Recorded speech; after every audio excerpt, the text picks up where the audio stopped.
Secretary آثار قدیمہ طاہر یوسف نے ایڈیشنل ڈپٹی کمشنر شیخ محمد طاہر، اسسٹنٹ کمشنر یوسف چینا کے ہمراہ خانپور کے سستا رمضان بازار کا دورہ کیا۔ اس حوالے سے بات کر لیتے ہیں خانپور سے MM5 نیوز کے نمائندہ سلیم مغل سے۔ جی سلیم، اس حوالے سے آپ کے پاس کیا تفصیلات ہیں، بتائیے گا۔ جی بالکل، خانپور میں دورہ رمضان بازار کے دوران سیکرٹری آثار قدیمہ طاہر یوسف نے اشیاء خرد و نوش کے معیار اور پیمانے کو چیک کرنے کے علاوہ ان کے ریٹس کو بھی چیک کیا۔ اس موقع پر گفتگو کرتے ہوئے سیکرٹری آثار قدیمہ طاہر یوسف نے کہا کہ حکومت پنجاب عوام کو ریلیف مہیا کرنے کے لیے کوشاں ہے۔ رمضان بازاروں میں معیار اور مقدار پر کوئی سمجھوتہ نہیں کیا جائے گا۔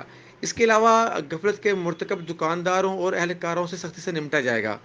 خانپور کے رمضان بازار کو دیکھنے کے لیے جو حکومت پنجاب نے چیف منسٹر پنجاب نے جو ٹیمز کانسٹیٹیوٹ کی ہوئی ہیں اور رحیمیہ خان کے حوالے سے میں یہ سارے معاملات یہاں پہ as a secretary of the government دیکھ رہا ہوں۔